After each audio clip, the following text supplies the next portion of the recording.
राधा वल्लभ श्री हरिवंश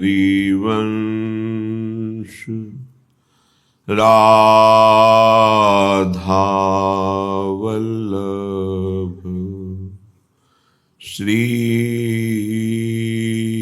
हरिवंश।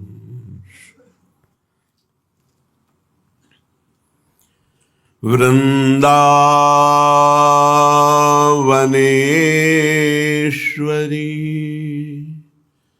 तवैव पदारविन्दम्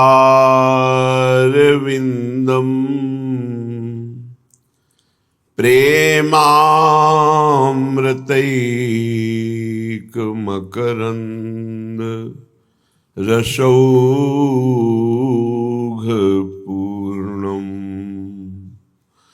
हृद्यर्पितं मधुपते स्मरतापमुग्रम्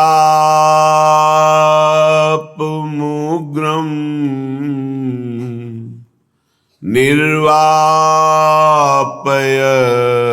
परम शीतलमाश्रयामि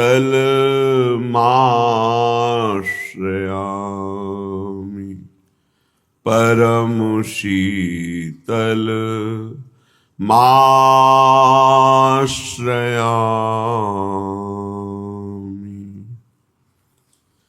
परस्पर राग जम्यो समेत किन्नरी मृदंग सुरतार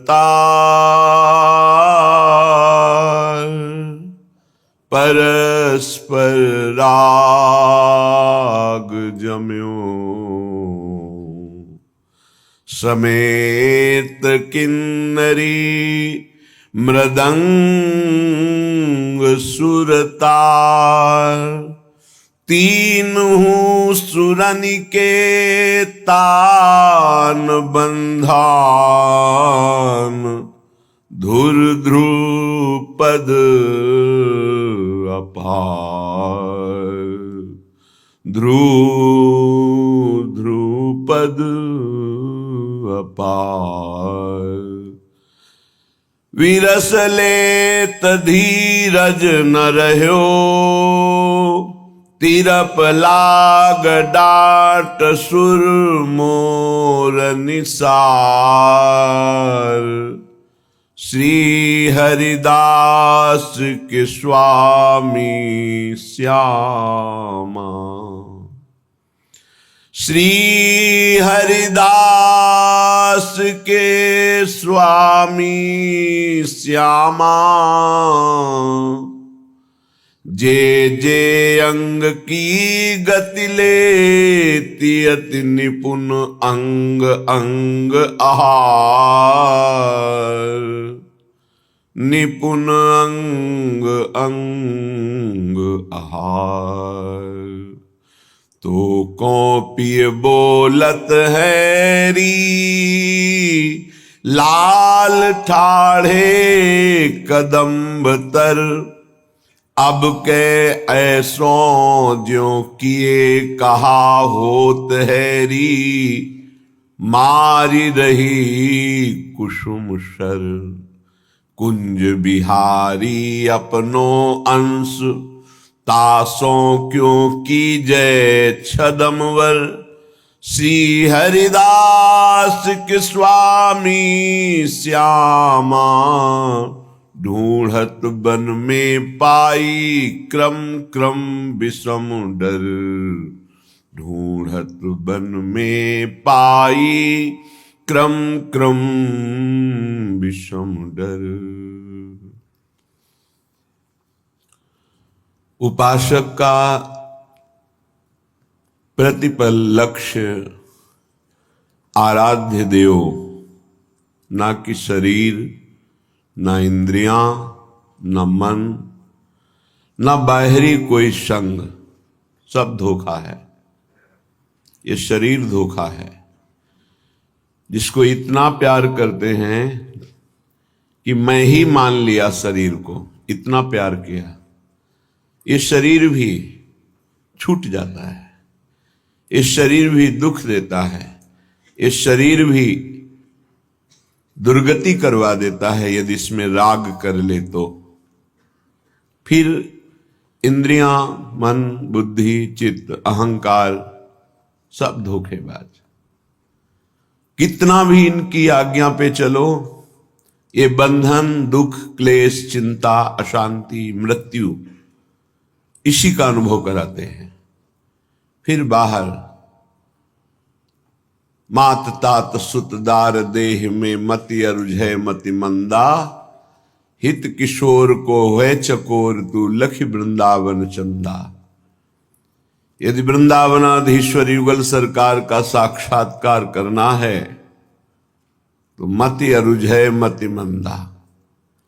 ऐ मतिमंद, ऐ मूढ़ बुद्धि, शरीर संबंधी भोग और शरीर संबंधियों में समय नष्ट मत कर। ये मनुष्य जन्म केवल भगवत साक्षात्कार के लिए मिला है। इसलिए उपासक एक एक वृत्ति का संग्रह करके उपास्य देव को प्रसन्न करता है। वृत्ति का संग्रह, चित्त वृत्ति का संसार के चिंतन से रोक करके, निरोध करके उसे अपने आराध्य देव में स्थापित करते रहना, ये सिद्ध भगवत प्राप्ति का मार्ग है। चित्त वृत्ति का अनन्य चिंतन यही भगवत साक्षात्कार कराता है। बस दूसरा जितना साधन है वो इसी की पूर्ति के लिए है कि हमारी चित्त वृत्ति अखंड भगवदाकार कैसे हो, इसके लिए अन्य साधन है। मुख्य भगवत साक्षात्कार का जो साधन है, उपासना है, वो चित्त वृत्ति का निरंतर तैल धारावत इष्ट में पूर्ण रूप से संन्यास होना, पूर्ण रूप से समर्पण होना, पूर्ण रूप से तन्मय हो जाना। अब यहां अपने लोग कमी करते हैं। देह का प्यार, देह के संबंधियों का प्यार, देह के भोगों का प्यार, इसी में पूरा जीवन नष्ट हो जाता है। श्रीपाद प्रबोधानंद जी महाराज कह रहे हैं, जरत कंथा में काम दधदपि चकोपी न मनिषम, प्रगायन श्री राधा मधुपति रहा केली लहरी, फलम वा मूलम वा किमपि दिव शांते कवलयन, कदा नेशे वृंदावन भुवि दशाम जीवनमयी। हे प्रियालाल, आप कब ऐसी हमें सामर्थ्य देंगे कि हम इस रहनी से वृंदावन में रहें? देखो, दिखावा के लिए ये नहीं है कि 4 दिन के लिए हम कोई दिखावा करें। वो बहिर्मुख साधक होता है जिसकी एक रहनी नहीं होती। आज हाथ में करवा है, कल कमंडल है, परसों कुछ नहीं। आज रज लगी हुई है, कल कुछ, ऐसे नहीं। एक रहनी, जीवन भर एक रहनी का पालन करते हैं संतजन। एक रहनी, आपकी रहनी ही आपकी स्थिति का परिचय देती है। चंचल रहनी, आज कुछ कल कुछ, बोल कुछ रहा है, दिखावा कुछ है, आचरण कुछ है, व्यवहार कुछ, ये सब प्रपंच नहीं। बहुत धैर्यपूर्वक एक रहनी में 20 वर्ष चलना चाहिए।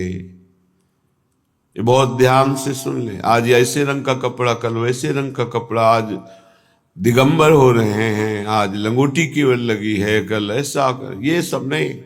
एक रहनी, महापुरुषों की एक रहनी देखी गई है। फिर वो जो स्थिति आती है वो बात अलग होती। स्थिति का नाटक करना और स्थिति आने में बड़ा अंतर होता है। नाटक नाटक ही रहता है, स्थिति स्थिति रहती है।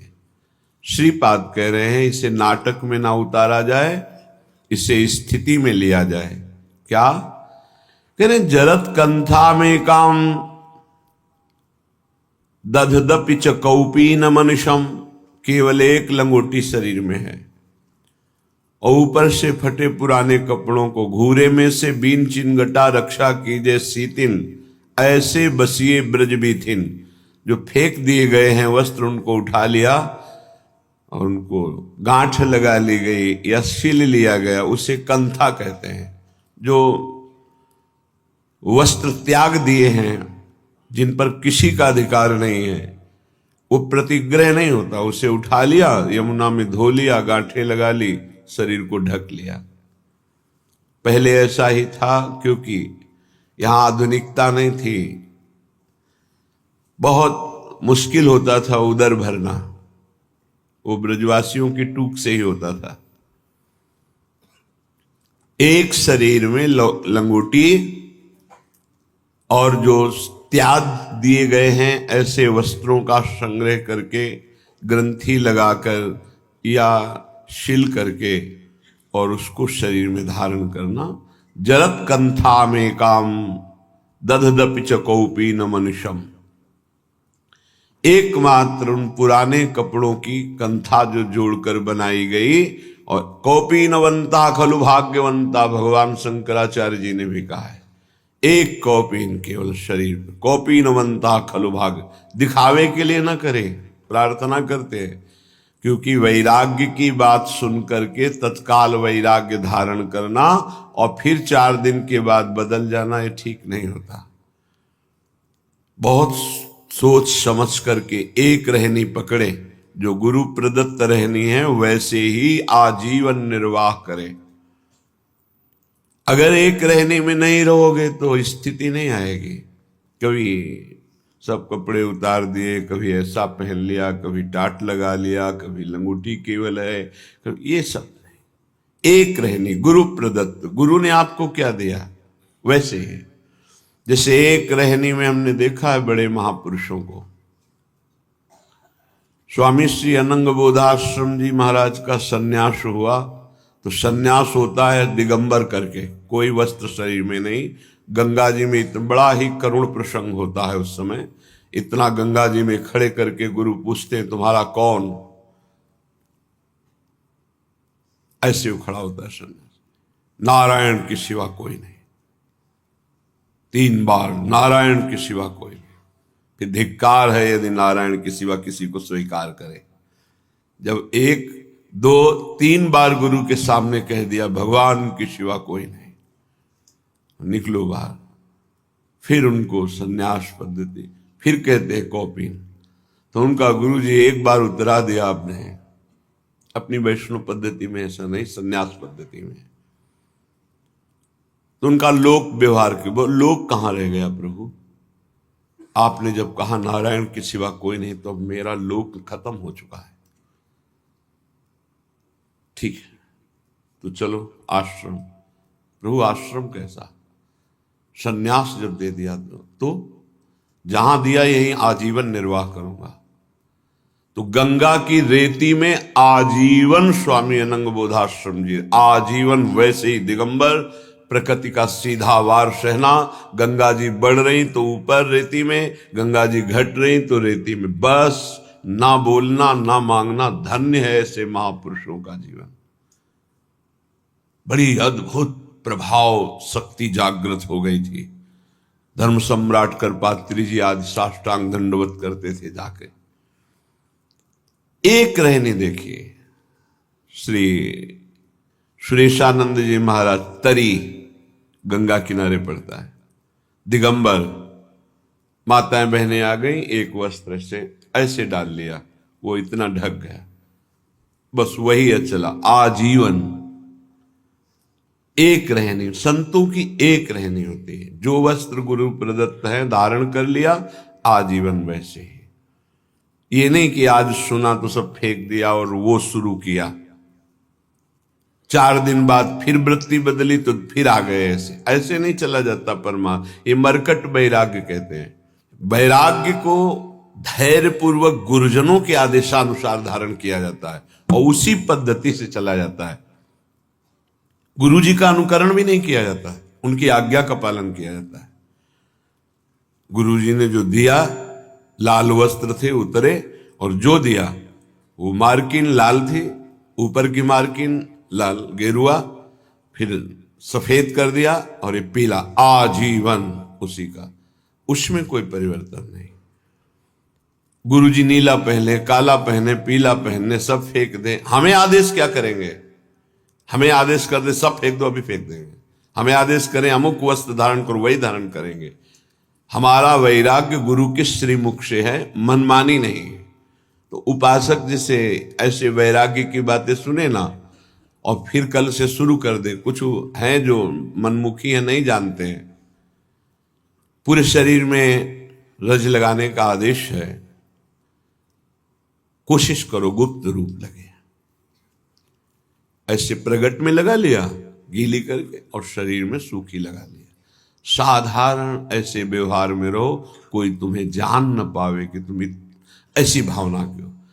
एक दिन स्टील का कमंडल ले लिया, दूसरे दिन करवा ले लिया, तीसरे दिन लौकी ले ली, चौथे दिन नारियल का। ये सब मनमुखी बातें नहीं होनी चाहिए। एक अगर करवा ले लिया तो आज जीवन उसी में, ये नहीं दिखावे के लिए करवा पीछे स्टील के पात्रों का प्रयोग, ऐसे नहीं। अगर जो जीवन में धारण किया आज जीवन, हमने संतों को देखा है, एक संत खप्पर रखते नारियल का, टोपी की तरह रख लिया और उसी को से मांग के पा लिया, उसी को फिर ऐसे रख लिया। क्या मस्ती संत हो गई। आप लोग रज का सेवन करते हैं, रज का ही सेवन करें। जो रज के पात्र हैं, शरीर में रज लगाना, रज का तिलक, प्रसादी, चंदन रज के पात्रों में पाना, अपनी शैया में रज डालना। कई बार पीछे चर्चा हुई, सूखी रज डाल के भले ऊपर से चद्दर डाल लीजिए, लेकिन आप सैया में रज में ही शयन करते हैं, ऐसा भाव होना चाहिए और रज पड़ी होनी चाहिए। ये यहाँ की सिद्धि है, समझ जाओ तो समझ जाओ, नहीं माया समझने नहीं देगी। जरत कंथा में काम दधदपिच कौपीन मनुषम प्रगायन श्री राधा मधुपति रहा केली लहरिम। एकमात्र जीर्ण कपड़ों की, पुराने कपड़ों की जोड़ करके कंथा बना ली और कौपीन, कंथा और कौपीन राधा माधव के पदों का गायन करते हुए समय व्यतीत कर रहे हैं, जो यहां हो रहा है। बहुत बड़ी बात है। प्रभु के नित्य विहार रस के जो पद गाए जाते, बहुत बड़ी बात है। प्रिया प्रीतम से बातें होने लगती हैं। एक स्थिति होती है, न नींद होती है, न जागृत होती है, न तंद्रा होती है। तंद्रा भी तमोगुण के अंतर्गत आती है, नींद भी तमोगुण के अंतर आते हैं, रजोगुण, जागृत, थोड़ा सात्विक भी इसमें। एक स्थिति होती त्रिगुणातीत, न सतोगुण, न रजोगुण, न तमोगुण, न जागृत, न स्वप्न, न सुषुप्ति, न तंद्रा। एक अद्भुत स्थिति है। प्रिया प्रीतम से बातें हो रही, प्रिया प्रीतम से खेल रहे, ये पदों का प्रभाव होता है। मान लो, ये जो सुन रहे हो इसको पकड़ लो। ये बड़ी कृपा है जो बात तुम्हें सुनने को मिल रही है बड़े महापुरुषों की। कह रहे हैं कि जो कंथा धारण करते हैं, कौपीन धारण करते हैं और राधा माधव की गुप्त केली रस से भरे हुए पदों का गायन करते रहते हैं।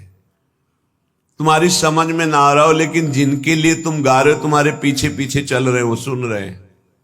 नाम बाणी जहां श्याम श्यामा तहां, पकड़ नहीं पा रहे हो अभी। नाम बाणी सुनत श्याम श्यामा सुबस, जो श्री राधा माधव के पदों का निरंतर गायन। ये बड़े महापुरुषों की बात कह रहे हैं, हर समय देखा है, हर समय। बस ऐसे ताली बज रही है, कदम्ब के नीचे बैठे या तमाल के नीचे लाडली कुंज में, ये सब थे, चल रहा है साथ। जब जब ब्रज भ्रमण पद सुनाओ, अमुक सुदानिधि का श्लोक सुनाओ। आप भाव में डूबे हुए चल रहे, पद गायन पूरी चतुरासी, जैसे 84 कोष की परिक्रमा 84 जी चल रही, पूरी 84 जी हुई। फिर इस समय ये पद सुनाओ। ये केवल पद का ही आहार। ललिता ललित बजावत बीना, गुण गावत सोई जीवन जीजे। पकड़ लो भाई, बहुत बड़ी कीमती बात है। ये जो पद आचार्यों के द्वारा ये बहुत बड़ी सिद्धि प्रदान करते हैं, बहुत बड़ा लाभ प्रदान करते हैं। नित्य एक बार यदि वृंदावन रस विलास का नित्य विहार का मंगल गा ले तो कभी अमंगल नहीं हो सकता। प्रथम यथामति प्रणवो श्री वृंदावन अति रम्य, श्री राधिका कृपा बिनु सबके मनन अगम्य, वर यमुना जल सींचन दिन ही शरद बसंत, विविध भांति सुमनस के सौरभ अलिकुल मंत, अरुण नूत पल्लव पर कूजत कोकिल कीर, निर्तन करत सिखी कुल अति आनंद अधि। पूरा पद है ये पद जानते हो, नित्य विहार का मंगल है। नित्य विहार का मंगल, ये जो प्रथम यथामति प्रणव, ये सब बातें छाती की हैं, पर कृपा होती तो प्रेरणा होती तो बता देते हैं। इसका यदि रोज गायन करो 10 मिनट में हो जाएगा। अगर आप ऐसे गाओगे भाव से तो 15 मिनट बहुत बहुत लगेंगे। 15 मिनट गा लीजिए, आजीवन अगर रोज गा रहे हो आजीवन के लिए लोक परलोक के सब अमंगल नष्ट हो जाएंगे। आपके जितने पूर्व पाप हैं सब भस्म हो जाएंगे। आपके वर्तमान की जितनी गलतियां सब क्षमा हो जाएंगी। आखिरी पंक्ति है, अति उदार वे सुंदर, सुरत शूर सुकुमार, जैसे हित हरिवंश करो दिन, दो अचल विहार। आपका अचल विहार दर्शन में सेवा करने में प्रवेश हो जाएगा। एक पद यदि आप प्रातःकालीन वेला पर जय जय श्री हरिवंश व्यास कुल मंडना, रसिक नन्यन मुख्य गुरुजन भय खंडना एक बार मंगल गा ले और घर से निकल पड़ो तो कहीं कोई जीते विनायक शुभ अशुभ विघ्न करे नहीं, कोई विघ्न करे नहीं, कोई डरे कलिकाल कष्ट भय। कलयुग डरेगा। आप विचार कीजिएगा, अगर हमारी बात श्रद्धा पूर्वक मान लीजिए और नित्य कीजिए। 2 मंगल गाइए, एक नित्य विहार मंगल प्रथम यथामति प्रणवो और एक आचार्य मंगल जय जय श्री हरिवंश व्यास कुल मंडना। फिर आप देखो आपकी दिनचर्या कैसी आबाद होती है, कैसे मंगल जागृत होता है। पर वो भगवान की माया है, सुनोगे कान से निकाल दोगे, उसे पकड़ नहीं पाओगे। वही पकड़ेगा जो कृपा पात्र है। श्री राधा माधव की गुप्त केली रस से भरे हुए अद्भुत पदों का गायन करते हैं। क्या सौभाग्य, शरीर में वृंदावन की रज लगी है। कौपीनवंता खलु भाग्यवंता, कौपीन लगाए हुए हैं और पवित्र परम पवित्र, ये जो प्रतिग्रह रहित वस्त्र हैं परम पवित्र हैं, वो धारण। एक प्रार्थना है उपासकों से, जब तक आपका वस्त्र शरीर रक्षा के लिए समर्थ है तब तक दूसरा वस्त्र मत लो। क्यों लेते हो? 2 कौपीन 2 मार्किन नीचे पहनने के लिए, ऊपर के 2 वस्त्र बहुत, बस इसके अलावा बक्सा नहीं होना चाहिए ये तह लगा करके नहीं। ये गलती ना होने पावे जीवन में। अगर विरक्त भाव में हो तो जितने से शरीर ढकता है और वो ढकने वाला कपड़ा जब तक नष्ट ना हो जाए, नष्ट ढकने की क्षमता नहीं रह गई, तब तक वस्त्र का परिवर्तन नहीं होना चाहिए। फट गया है तो गांठ मार लो, उससे शरीर ढके रहो। जरूरी थोड़ी कि तुम्हारे पास जो वस्तु तुम्हारे लिए है, नहीं, हम सेवक हैं, हमारे पास वस्तु आई उसका विस्तार से सबको जिसका अधिकारी उसको दे देते हैं। जैसे सूर्य प्रकृति से अपनी उष्ण किरणों के द्वारा जल संग्रह करता है और समय आने पर वर्षा देता है, ऐसा साधु होता है। जो संग्रह हुआ, जो ऐसे श्रद्धा विश्व दिए, वो उन्हीं में लगा दे। खाओ पियो, मौज करो, कीर्तन करो, मंगल करो, समाज का मंगल हो, स्वयं उसका उपभोग नहीं। ये बिल्कुल रहने को सीख ले वैरागी।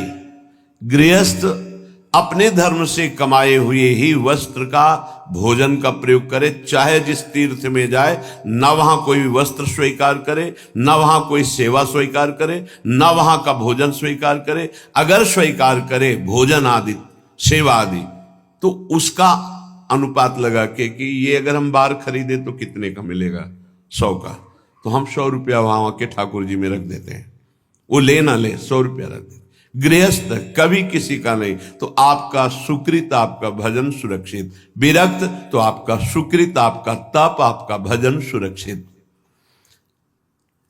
जो श्रीपाद कह रहे हैं, फलम वा मूलम वा किमपि दिवशांते कवलयन, 24 घंटे में एक बार शाम टाइम, फलम वा मूलम वा किमपि दिवशांते कवलयन, फल मूल अथवा अन्न आदि कुछ भी मिल जाए 24 घंटे में एक बार पेट भरने के लिए पर्याप्त है।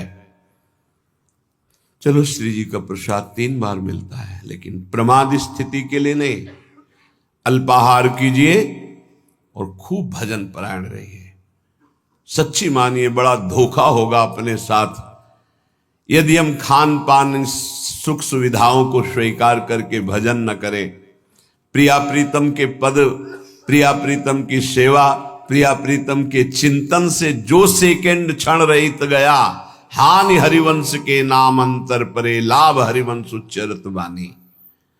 तब सुख हरिवंश गुण नाम रसना रटत, और बहुवचन अति दुखदानी। वाणी से निकले तो प्रिया प्रीतम के पद, प्रिया प्रीतम का नाम, प्रिया प्रीतम की बात, नहीं तो और बहुवचन अति दुखदानी। और कुछ बोलोगे फंस जाओगे, माया तुम्हारे चित्त को विक्षेप में डाल देगी। फलम वा मूलम वा किमपि दिवशांते कवलयन। सुन लो, स्थिति से चलना। बोले बंद आज से, अब 10-5 दिन समय के केवल पाएंगे, और शाम के इतना पाएंगे कि सुबह दोपहर शाम अगर तीनों पाते थे उससे ज्यादा, तो भी भजन नहीं होगा। ये भी बात समझ लो कि एक बार बैठ गए तो दबा के 3 बार वाला हिसाब पूरा कर लिया, तो अब उसके पचाने में पूरी जीवनी शक्ति लगेगी, भजन में नहीं लगेगी। ये संयम के लिए लिखा है। देखो, जब आपका ब्रह्मचर्य ठीक रहेगा तो ज्यादा मांग अंदर नहीं होती, क्योंकि पर्याप्त शरीर चलाने के लिए महान शक्ति ब्रह्मचर्य का संचय है। तो ज्यादा ये सब खत्म हो जाएगा आगे चल करके। अभी नए अवस्थाएं हैं तो ऐसी भावना हो भी सकती है अच्छे अच्छे पदार्थ खाने की, ऐसा होता है। पर आगे चल करके अगर हृदय से तुम पूछोगे क्या पाना चाहते हो, तो कुछ नहीं, कोई निर्णय ही नहीं निकल पाएगा। जो प्रारब्ध अनुसार भगवत प्रसाद मिल जाए उसे शरीर में डाल लिया। कदा निश्चय वृंदावन भुवि दशाम जीवनमयम, क्या मैं ऐसी रहनी से रह पाऊंगा वृंदावन में? कृपा करो हे प्रियालाल कि फटे पुराने कपड़ों से शरीर ढक लूं, एक लंगोटी लगा लूं, रात दिन आपकी लीला गुणगान नाम कीर्तन करूं, 24 घंटे में एक बार जो कुछ मिल जाए उदर में डाल लूं, बस आपके धाम का अखंड आश्रय लिए इस तरह मैं जीवन व्यतीत करूं। कदा वृंदारण्यम श्रवण रसना स्पर्शन निरीक्षण, घ्राणाद्यैर्मे भवति रस सिंधु स्रवदिव, कदा वा तल्लोकोत्तर रस मदान्धो मधुपतिर, गुणानुच्चैरुच्चै सरसमिहि गास्यामि परितः। हे प्रिया प्रीतम, क्या कभी ऐसा होगा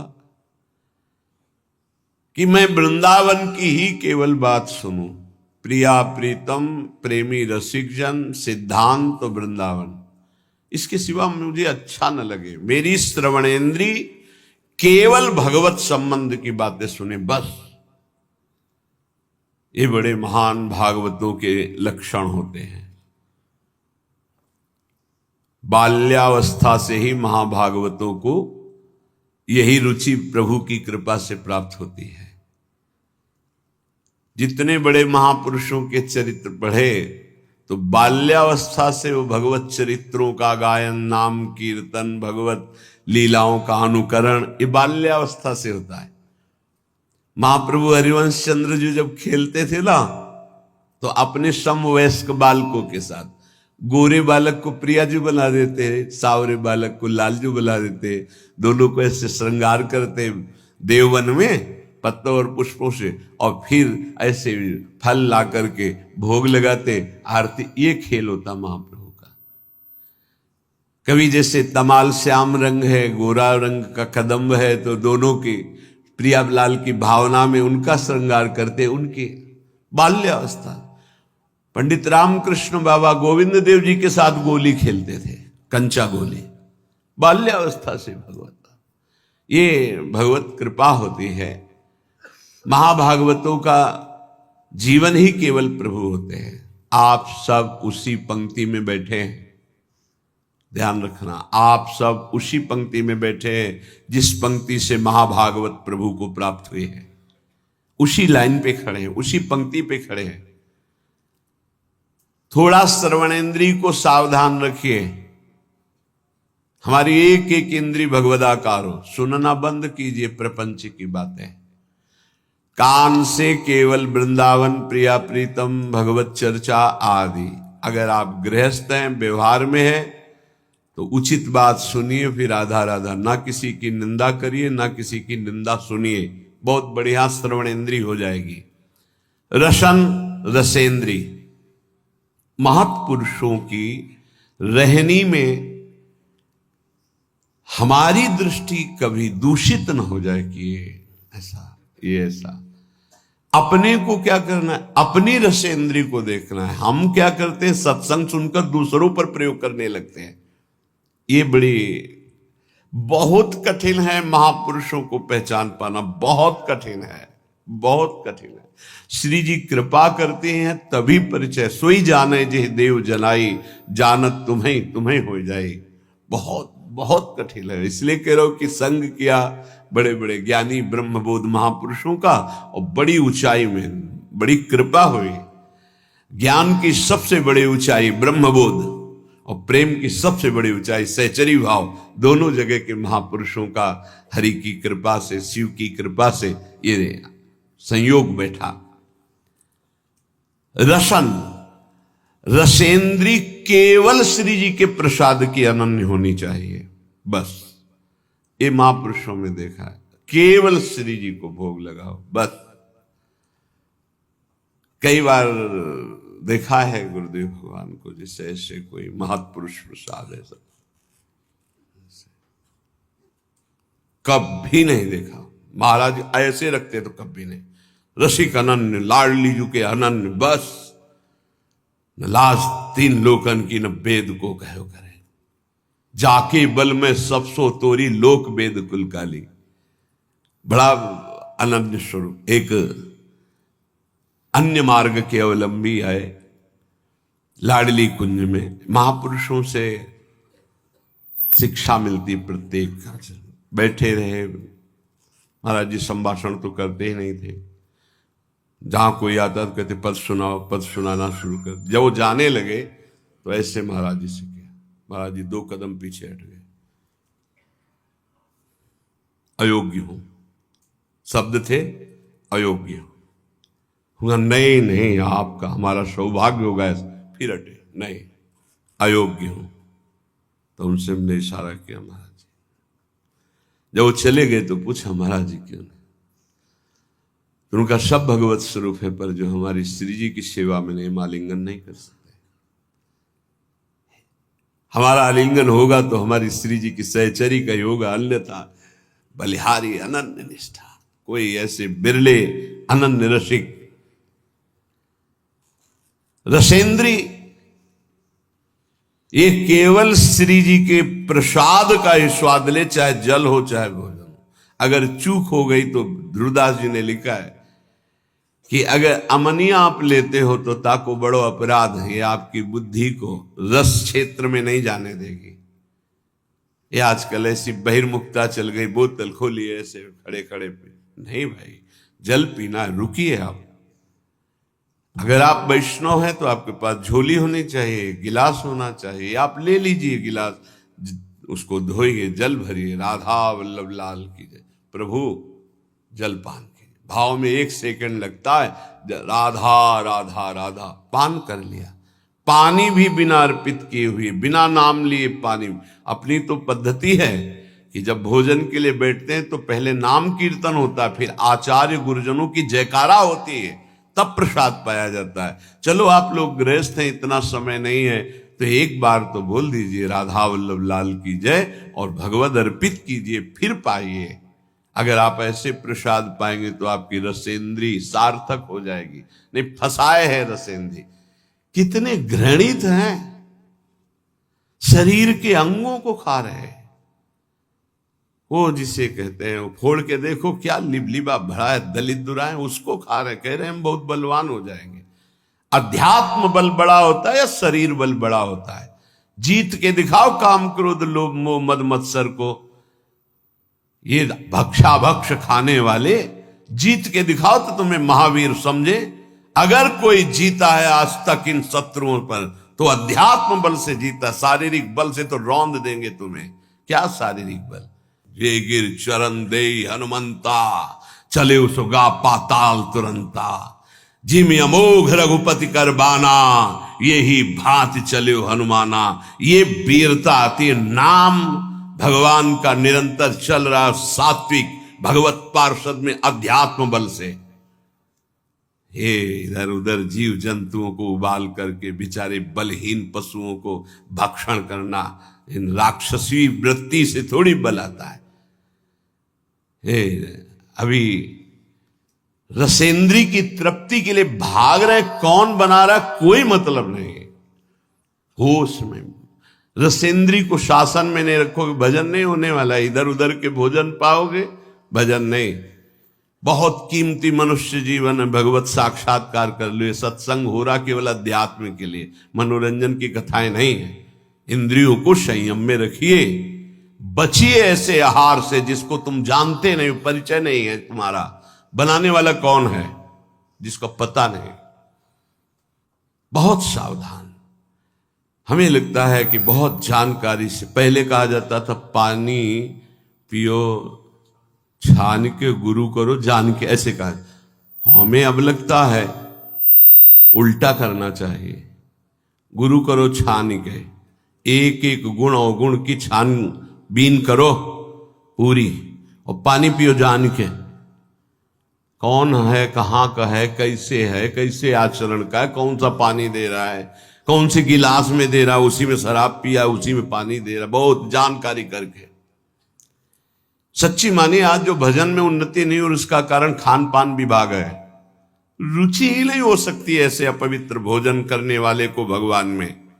मन मानी तुम खाओ पियो, तुम खूब नाम भगवदाकार वृत्ति चले, ऐसा नहीं हो सकता। सावधान। रसेंद्री को संभालिए खान पान विभाग। अगर आप प्रतिग्रह लेंगे और झनियों की चाटुकारिता करेंगे, रसेंद्री में रहेंगे तो बांटगिरी करेंगे, भगवत चरणारविंद की भक्ति नहीं होगी। एक बार देखा, भ्रमण करने में मतलब बहुत उपलब्धियां प्राप्त होती हैं।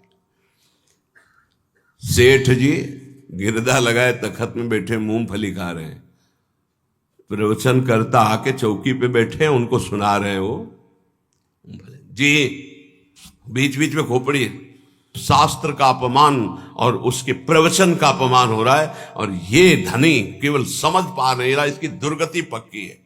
कार्य हो रहा भागवती दिखाई दे रहा है। अरे उसको ऊंचे पे बैठा, तू नीचे बैठ, हाथ जोड़कर एकाग्रता पूर्वक मौन हो करके इस अमृत का पान कर। लेकिन रजोगुण धन ऐश्वर्य, और वो मूर्खतावश समझ नहीं रहा कि केवल लिफाफा 2100 5000 का मिलेगा, और ऐसे आचरण। बहुत सावधान। ये सत्संग है। स्पर्श होता है सुखद दुखद या शरीर भोग, ये त्वगेंद्री का सुख होता है, स्पर्श सुख। उपासक सावधान। स्पर्श सुख में जितने भी कोमल मुलायम वस्त्र हैं इनको नहीं स्वीकार करना चाहिए जानबूझकर वैरागी को, और गृहस्थ को अपने अर्थ के अनुसार सात्विक वस्त्र धारण करने चाहिए। विरक्त को ऐसा कोई भी बड़ा कीमती बड़ा सुखद जितने से काम चल जाए उतने से पक्का समझो। भगवान को प्राप्त करना है तो ये नियम बना लो, कम पैसे की चीज का प्रयोग करना, कम चीज का प्रयोग करना, जितने कम पैसे वाले से काम चल जाए उतने से अपने को चलाना, जरूरत पड़े तो दूसरे के लिए सुख संविधान कर देना, अपने वैसे ही रहना। स्पर्श सुख गृहस्थ में धर्म मर्यादा के अनुसार, विरक्त में पूरी लक्ष्मण रेखा के है।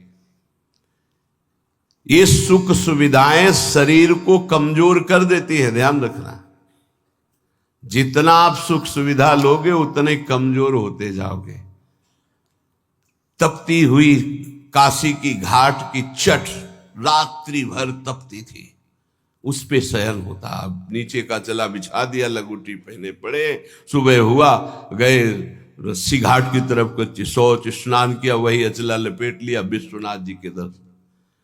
जितना प्रकृति का सीधा प्रयोग शरीर से सहोगे, तास्ते तक शस्त्र भारत, वही परम पद का अधिकारी होता है। भाई स्पर्श सुख से बहुत कोमल कपड़ा उतार के फेंक, ऐसा कपड़ा पहन जो कम कीमत का हो, जो शरीर में सुखद न लगे, बहुत ही सिद्धों वाली नकल ना करे।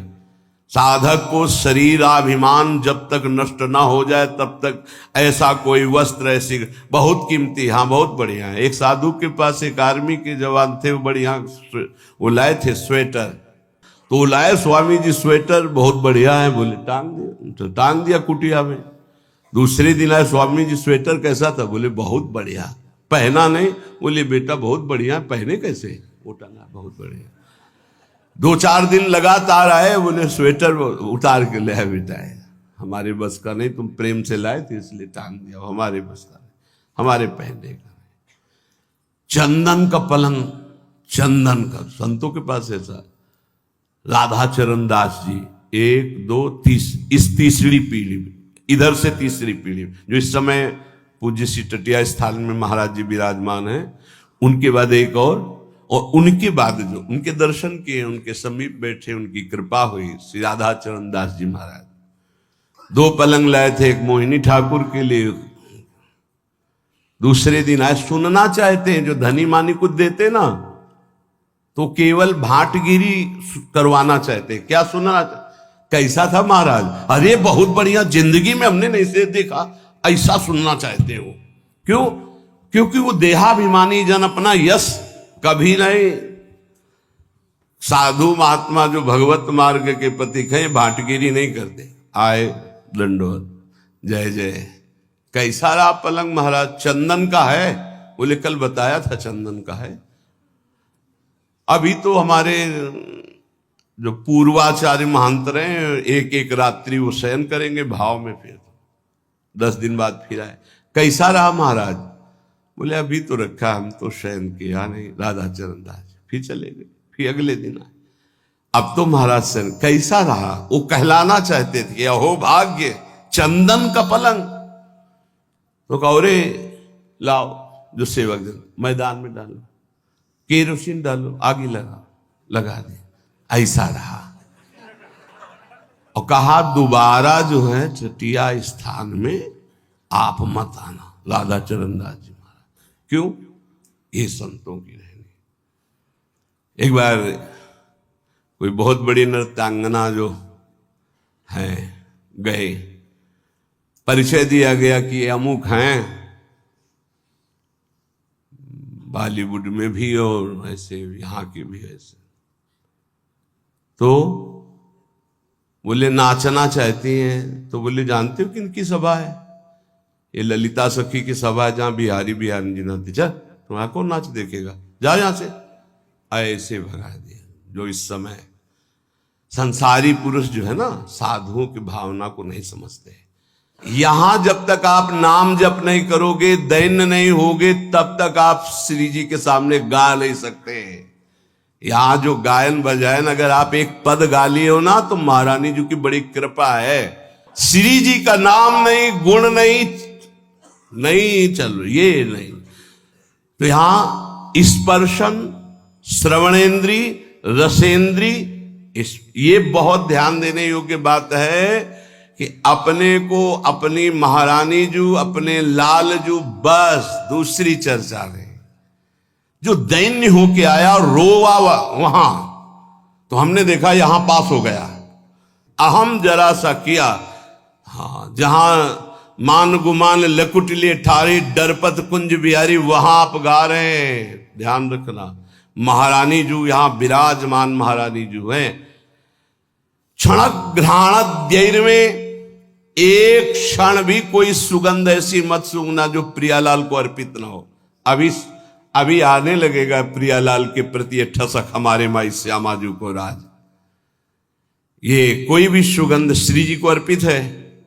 हाँ, ओ भाग्य, श्री जी को अर्पित नहीं है, नहीं, हमें नहीं ऐसी सुगंध सूंघनी जो हमारी प्रियाजू ने पहले स्वीकार न किया हो। हमारी घ्राणेन्द्री पतिव्रत धर्म की तरह, रसेंद्री, श्रवणेन्द्री, वाकेंद्री, भवती रस सिंधु स्रवदिव, आहा, तब वो लोकोत्तर रस सिंधु में डूबेगा। ये बात समझ लीजिए, लोकोत्तर रस सिंधु में।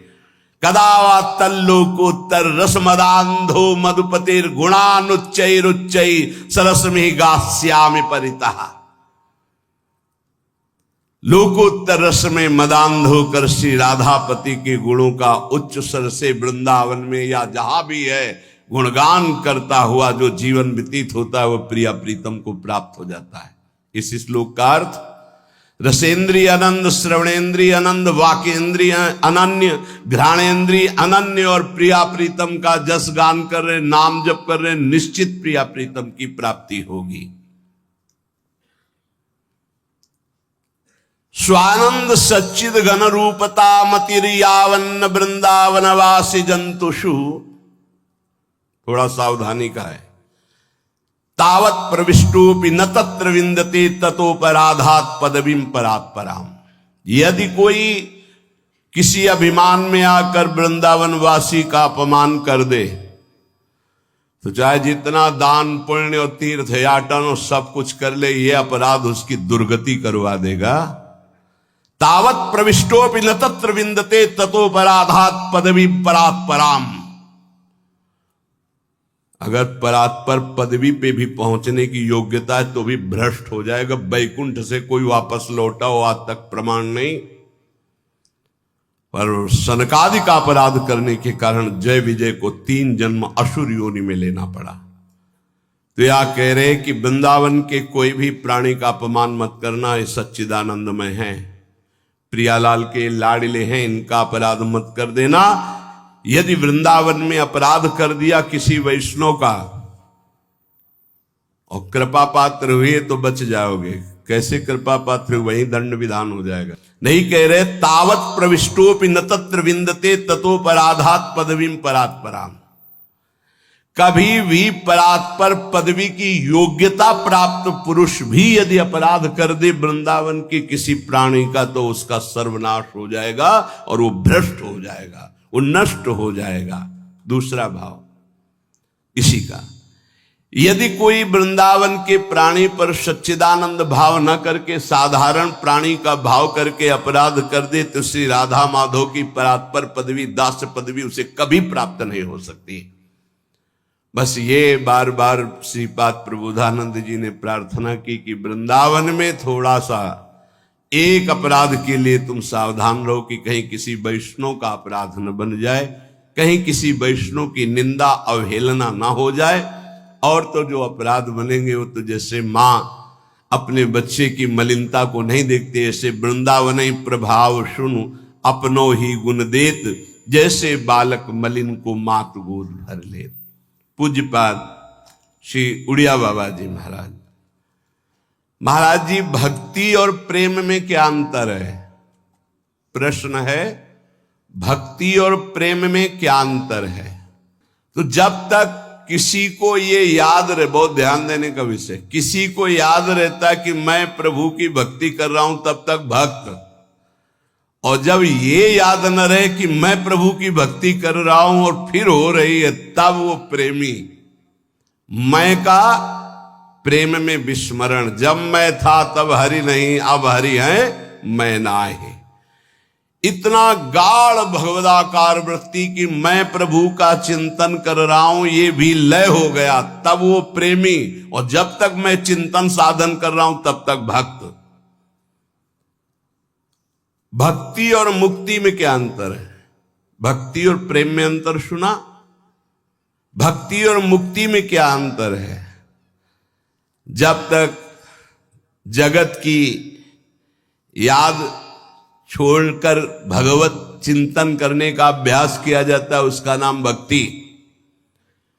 और जब जगत और भगवान दोनों का चिंतन रहित हो गया, ना भक्त जैसे भगवान का चिंतन करता है ऐसे ज्ञानी नहीं करता, चिंतन रहित स्थिति का नाम है मोक्ष पदवी। कोई चिंतन नहीं, ना सत चिंतन ना असत चिंतन, कोई चिंतन नहीं, चिंतन शून्य। सोचो कितनी ऊंची स्थिति है।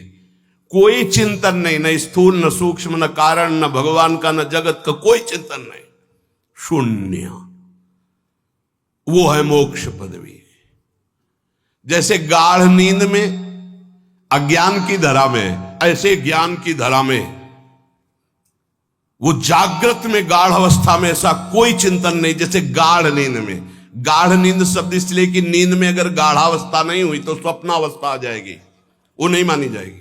जैसे गाढ़ नींद में सोया हुआ पुरुष, ऐसे ही शुद्ध बोध प्राप्त महात्मा रहता है। कोई स्फुरण नहीं, सत ना सत, न सोचती न कांक्षति, प्रसन्नात्मा, अखंड प्रसन्नता, वो मोक्ष पदवी। जो जगत का चिंतन छोड़कर भगवान के चिंतन का अभ्यास कर रहा है वो भक्त, और जिसका कोई चिंतन नहीं हो रहा है वो सच्चिदानंद में स्थित अपने स्वरूप में, वो मुक्त महापुरुष है। भक्ति और मोक्ष में ये अंतर है। उपासक भजन तो करता है पर आनंद का अनुभव क्यों नहीं होता? बाबा इसका क्या कारण हो सकता है? बहुत बढ़िया प्रश्न है। पहला प्रश्न था भक्ति और प्रेम में क्या अंतर। मैं भगवान का भजन कर रहा हूं, ये भक्त, और मैं जब विस्मृत हो गया केवल भजन हो रहा है तो प्रेमी। भक्ति और मुक्ति में क्या अंतर? जो जगत चिंतन छोड़ने का प्रयास करके भगवान का चिंतन कर रहा है वो भक्त, जिसका ना जगत का चिंतन ना भगवान का चिंतन, स्वरूप में स्थित प्रसन्नात्मा, अखंड बोध स्वरूप, कोई स्फुरणा नहीं, वो मुक्त महापुरुष। अब प्रश्न है कि उपासक यदि भजन कर रहा है तो आनंद क्यों नहीं आ रहा? क्या कारण है? तो बोले इसका कारण है जगत का चिंतन। एक एक शब्द अनुभव के हैं। जब तक भोगों का चिंतन होगा, भोग क्रिया होगी, तब तक भगवदानंद नहीं मिलेगा। लिख लो इस बात को। क्या? जब तक जगत का चिंतन होगा, भोगों का चिंतन होगा, भोगों की क्रिया होगी, तो भजन करने पर भी भगवदानंद का स्फुरण नहीं होगा। तो क्या भजन व्यर्थ चला जाएगा? नहीं, उसका फल मिलेगा। पर भगवदानंद स्फुरित हो गया तो जीवन मुक्त हो गए। इसलिए अपनी वृत्ति को विषय भोगों के चिंतन से बचाओ, अपने शरीर को विषय भोग क्रिया से बचाओ, शरीर से सेवा करो, वृत्तियों से चिंतन करो, खूब सत्संग करो, भगवान की लीलाओं का गान करो, श्रवण करो, साधुओं के दर्शन करो, उनके वचन सुनो, और एकांत में रहकर गुरु आदेश से उपासना करो, तब तुम्हें आनंद प्राप्त होगा। फिर सुन लो, जगत का चिंतन, भोगों का चिंतन, भोगों की क्रिया जब तक होती रहेगी तो दो चार माला से घुमाने से भगवदानंद की स्फूर्ति नहीं होती। इसलिए इष्टाकार वृत्ति करनी पड़ती है भगवदानंद की अनुभूति के लिए। तो तुम नाम जप करो, सत्संग करो, भगवत लीलाओं का गुणानुवाद करो, श्रवण करो, साधु महात्माओं का दर्शन, उनके वचन, एकांत में गुरुदेव प्रदत्त उपासना करो, तो तुम्हारी चित्तवृत्ति में भगवदानंद स्फुरित हो जाएगा। ये साधन बताए। इन साधनों से इष्ट देव में ममता होने लगती, मेरी प्रिया जो, मेरे लाल जो। और जिसको विषय कड़ुआ लगने लगे तो जान ले हम पर बहुत बड़ी कृपा हो रही है। क्या? अब मुझे नहीं चाहिए, नहीं चाहिए, अंदर से जिद आ जाए, मुझे नहीं चाहिए। जैसे कोई किसी को बमन दिखावे तो घृणा हो जाए, नहीं। ऐसे जब तुम्हें रमा बिलास राम अनुरागी तजत बमन जिम जन बड़भागी।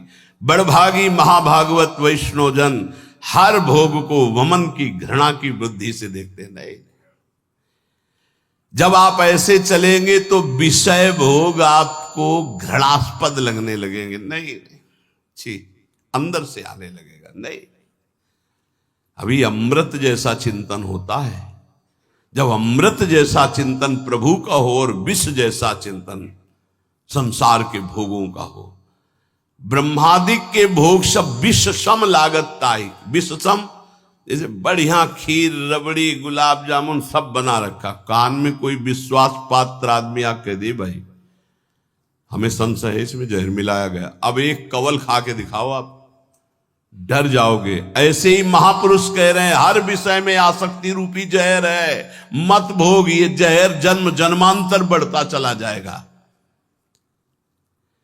इष्ट देव की अनुभूति रूप दर्शन साक्षात्कार उसी को होता है जो विषयों के भोगों में ऐसी अरुचि हो जाती, विषवद बमनवत मलवत।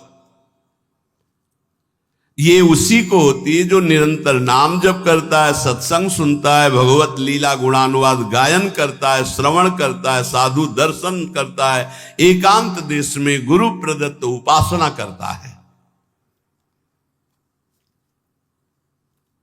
प्रेम मार्ग में चलने वाले उपासक को ना माया पर विचार करना है, ना प्रारब्ध पर विचार करना है। प्रारब्ध ज्ञानियों का होता है, माया पर विचार करने के लिए विवेक चाहिए।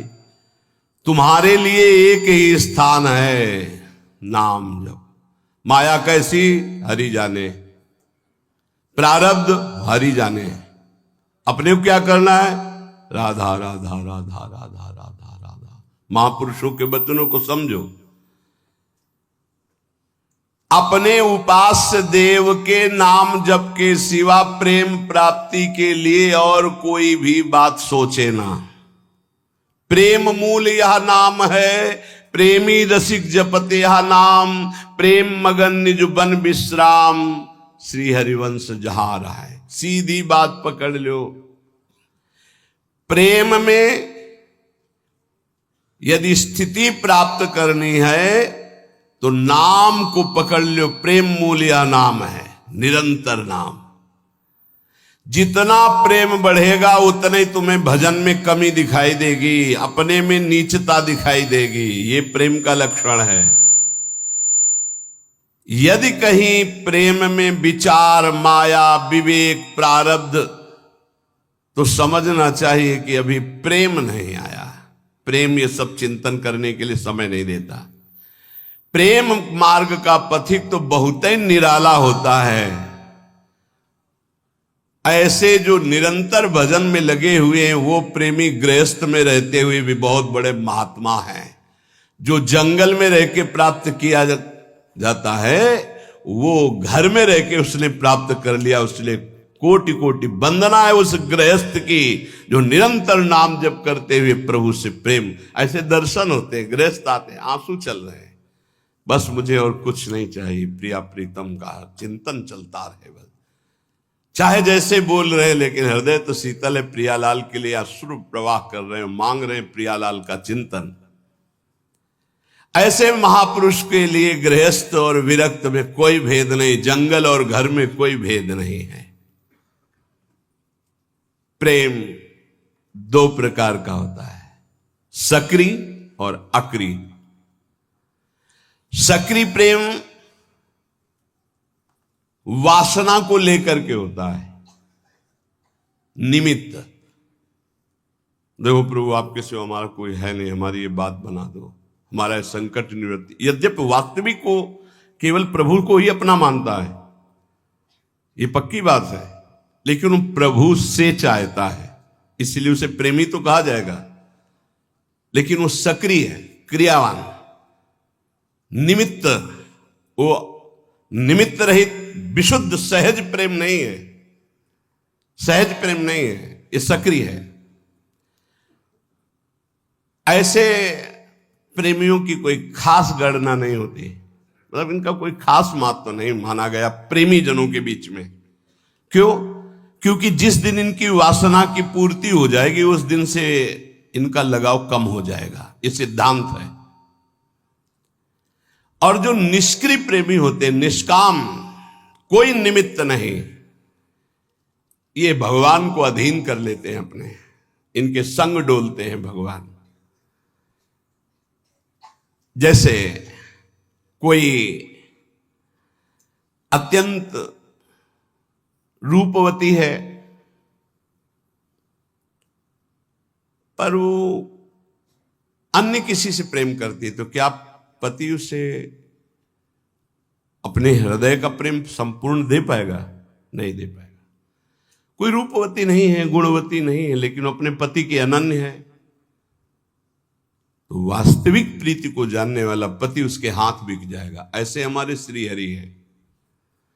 यदि आप कहीं अन्य भाव रखते हैं कि मेरा ये काम बन जाए, मेरा ये काम बन जाए, मेरा ये काम बन जाए, हरि को ही बचते हैं माना, तो हरि आपकी वो इच्छा की पूर्ति करेंगे पक्का। जो इच्छा करियो मन माही, हरि प्रसाद कछ दुर्लभ नहीं, पर वो आपके अधीन होंगे नहीं, आप सौदा कर लिए हो। लेकिन जो कुछ नहीं चाहते हैं वो उस पतिव्रता पत्नी की तरह है जो केवल पति से प्यार करती, फिर पति को अधीन होना पड़ेगा उसके प्यार में। ऐसा वो पातिव्रत धर्म से युक्त अनन्य रसिक उपासक होता है जो अपने इष्ट को अधीन कर। ये जीवन का लाभ यही, क्या मांगोगे? संसार ये तो अपने आप पीछे पड़ा रहेगा। बात ये बाधा रूप में मिल जाएगा जिसे तुम मांगना चाहते हो। चलो तो आगे प्रेम मार्ग में। यदि आप प्रभु से कुछ नहीं मांगोगे तो सबके अधिकारी बन जाओगे आप। कुछ मांग लिया तो कुछ हाथ लगेगा, सब कुछ नहीं, और कुछ नहीं मांगा तो सबके अधिकारी बन जाओगे आपको, और अधिकारी के बन जाओगे, कुछ चाह ही नहीं रह जाएगी। सच्ची बात ना। नाम जप का ऐसा प्रभाव कि बाल भक्त ओम प्रकाश जी के जीवन चरित्र में पढ़ा गया। दिन प्रतिदिन रति खत्म होती जा रही संसार की। गजब की बात है कि 74 दिन तक कोई खान पान नहीं, सशरीर भगवान का आलिंगन प्राप्त किया। सशरीर, ऐसा नहीं कि कोई चिदानंद दे से, उसी शरीर से आलिंगन प्राप्त किया और फिर सखा भाव से मुक्त हो गए। आज भी उनकी समाधि बनी हुई चामुंडा के सामने। ऐसे नाम जब स्कूल से शुरू किया नाम जब, और ऐसी उच्च कोटि की कम अवस्था में स्थिति प्राप्त कर ली। नाम जप में बड़ी अपार सामर्थ्य है। पर हमें लगता है कि प्रभु से यदि ना मांगा जाए तो बहुत ज्यादा लाभ मिल जाएगा। हम लोग बहुत कमजोर हृदय के मांग कर बैठते। कई बार ऐसी परिस्थितियां आती हैं कि साधक को विश्वास नहीं रहता।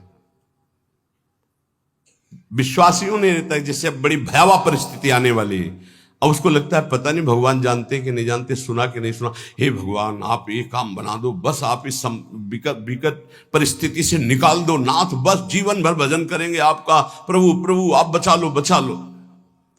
तो जब बच गया तो आप देख लेना वो जो आपकी प्रीति थी प्रभु से कम हो गई, आपका जो अपनापन था वो कम हो गया।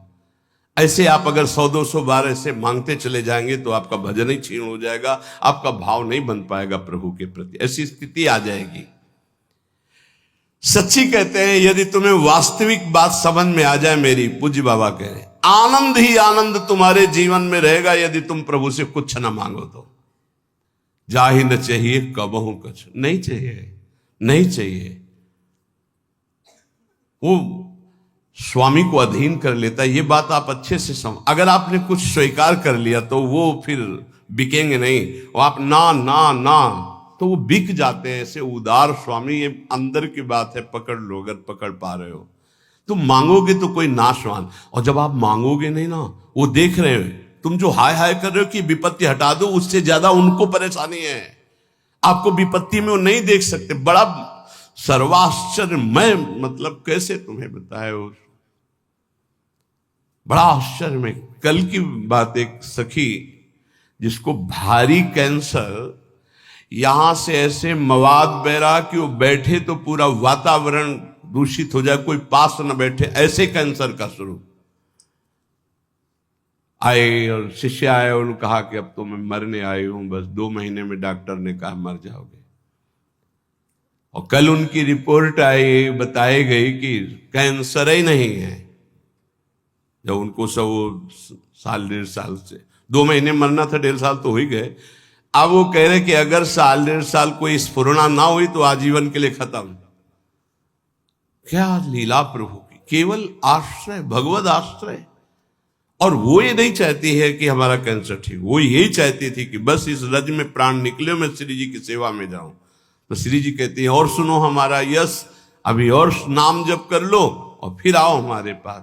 एक बड़ा आश्चर्य देखने को मिलता है कि ये चीजें, विश्वास के लिए कह रहा हूं, ये चीजें मतलब जहां कोई गुंजाइश नहीं है, ऐसी स्थिति है कि जब पहले बार डॉक्टर देखता है तो कहता है बस जितने दिन हैं उतने दिन हैं। जहां दिनों की बात थी वहां 1.5 साल तो अब हो गए, और सब हट गया और स्वस्थ है, कोई दवा नहीं, आनंद पूर्वक ऐसे नॉर्मल दिनचर्या चल। ये क्या है? उन्होंने मांगा नहीं था कि मेरा कैंसर जाए, उन्होंने चाहा नहीं था कि मैं ना मरूं, वो बस यही चाहते थे कि जल्दी मरूं और श्री जी के पास जाऊं। श्री जी के सिवा उनका कोई भरोसा नहीं। उसका चमत्कार देखा। अरे यार, वो सब देख रही है, वो सब जान रही, काहे को मांगोगे, काहे को अपने प्रेम में कलंक लगाओगे? आगे से आगे वो देख रही। नारायण 2 बात सो और अधिक नहीं बात, रसिकन को सत्संग नित, युगल ध्यान दिन रात। सचमुच सचमुच बाबा लिख रहे हैं, नारायण स्वामी कह रहे हैं कि भगवत प्राप्ति के लिए इन 2 बातों से बढ़कर और कोई बड़ी बात नहीं। रोज सत्संग सुनने को मिले और युगल सरकार का नाम जप करते हुए ध्यान करने को मिले। राधा वल्लभ लाल को हृदय ध्यान मुख नाम भगवत प्राप्ति हो गई। 2 ही बात, रोज सत्संग सुनने को। रसिकन को सत्संग नित, युगल ध्यान दिन रात। तुम्हें हम बताते हैं कि जिनको ये भ्रम हो कि गोपी जनों से एक क्षण के लिए भी भगवान गए तो कभी नहीं गए। पूज्य बाबा कह रहे, अरे भक्तों से एक क्षण के लिए भी कभी भगवान दूर नहीं होते। गोपी तो भक्तों की प्रेम ध्वजा है भक्ति की, इनकी ताकत क्या ये दूर जा सकते हैं अपने प्रेमियों से? आप ये समझ लो कि आज भी जो भक्त भगवान के सिवा किसी से अपना परिचय नहीं रखते, भगवान उनसे एक क्षण भी दूर नहीं। और फिर वृंदावन तो इनका घर है, वृंदावनम परित्यज्य पादमेकम न गच्छति, तो कैसे कहा जा सकते हैं? भक्त के अधीन भगवान है, ये वैसी भक्त की बात है जो कभी भगवान से कोई मांग नहीं करता है, उन भक्त की बात है। आप देखना चाहते हो कि वृंदावन में भगवान साक्षात यहां विराजमान है, अपना संबंध किसी से मत रखो, न देह से और न देह भोगों से, न देह संबंधियों से। अगर मिल न जाए तो कहना। उन गुरुजी का नाम रघुवंशी, शायद रघुवंशी या कुछ ऐसा ही नाम, ये जो धर्म सम्राट करपात्री जी का विद्यालय, संस्कृत विद्यालय है, जो बड़े बड़े महापुरुष जन उनसे पढ़े हैं, उनका ऐसा ही नाम। वो पहली बार जब काशी से वृंदावन आए, बड़े ही महाभागवत, नाम जापक, धर्म मर्यादा के अनुसार गुरु रघुवंशी, जो क्या ऐसे स्मरण हमें नहीं है। वो जब आए वृंदावन, तो उस समय और वृंदावन का स्वरूप लता पता सब, तो सीधे पहुंचे जुगल घाट। ये रोड नहीं बना हुआ था, तो उधर से ये पता चला कि परिक्रमा मार्ग में है कहीं, तो यहां था करपात्री जी का तो युगल घाट पहुंच गए। वहां जब पहुंचे तो अंधेरा होने लगा था, तो सोचा किससे पूछो, वहां कोई दिखाई नहीं दे रहा। तो पहली बार आए थे, नया नया खुला था धर्म सम्राट करपात्री जी का है जो संस्कृत विद्यालय, उसमें वो आचार्य रूप में आए थे। देखा एक पीतांबर पीत वस्त्र धारण किए हुए हाथ में, जैसे गुरुकुल में पढ़ता हुआ विद्यार्थी। कहा गुरु जी दंडवत। दंड हमें लगे कि गुरु जी तुमको जानना चाहते हो। बोले आप मैं विद्यार्थी हूं, सेवा कुंज में रहता हूं। उनको क्या पता क्या सेवा कुंज। अच्छा, वहां कोई गुरुकुल होगा? नहीं, वहां मेरी सेवा रहती है, वहां सेवा में रहता हूं, विद्यार्थी हूं। तो गुरु जी आपको जो संस्कृत विद्यालय में जाना है वो मैं जानता हूं। अच्छा, उसी की तो खोज कर रहे थे। आओ कच्चा रास्ता बना, ये आप जाओगे 500 कदम के बाद आपको मिल जाएगा। तो उनका तुमसे मिलना चाहे तो कभी, गुरुजी हमारी सेवा रहती, सेवा कुंज में आप कभी आके मिल लेना। ठीक है। अब वो गए, जब वहां पहुंचे तो उनको बार बार वो शब्द गुरुजी गुरुजी गुरुजी, बार बार वो मृदु शब्द। तो वहां जो कुछ विद्वान ब्राह्मण, उनसे कहा कि मैं एक बार उस विद्यार्थी को धन्यवाद देना चाहता हूं, मैं बहुत व्यथित था कि मुझे कैसे। तो सेवा कुंज उसने बताया है। तो वो लोग आए से, तो कहा ये तो श्री जी का, यहाँ तो आसपास कोई विद्यालय नहीं, आसपास तो भगवान के प्रेमियों के वास हैं और भगवान के श्री विग्रह विराज। तब उनके मन, ये साक्षात नंदनंदन थे, साक्षात पहली ही बार में उन्होंने ये हम उनके श्री मुख से सुना। बिल्कुल वयोवृद्ध से सब पकड़ के लाए हुए थे स्वामी अखंडानंद जी के उसमें। तो उसमें बैठ करके वो ये कि वृंदावन की पहली कृपा अनुभूति मुझे साक्षात श्याम सुंदर का ऐसा। तो यहां यदि अन्य आश्रय अन्य संबंध रहे तो बहुत जल्दी भगवत साक्षात्कार हो जाए। श्री नथियाबाई जी कोई संबंध नहीं, किसी से नहीं, या आए सेवा कुंज के पीछे उनका छोटा सा अब निर्माण हो गया।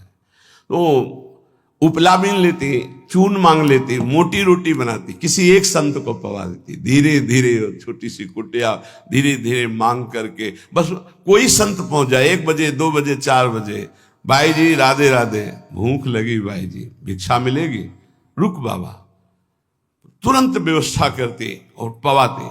अब धीरे धीरे ऐसा कि पूरे गांव में जाती, आटा मांग के लाती, कंडा बीन के रखती, 10-20 संतों को पवाती। एक दिन बैलगाड़ी में वो मांग करके जो चून आदि कंडा आदि सब ला रही थी। संध्या का समय हो गया, कच्चा मार्ग था, वर्षा होने लगी, छाता लालटेन लेकर के, क्योंकि आटा संतों का है, लकड़ी संतों की अगर भीन जाएगी तो कल भिक्षा नहीं होगी। ए माई ये छाता ले, हम तो नव अवस्था के हैं, हमें कोई फर्क नहीं। अरे नहीं लाला तू भींज जाएगा, बड़ा सुकुमार है तू, नहीं नहीं ये नहीं। और भींजते हुए लालटेन आगे लेकर के चले।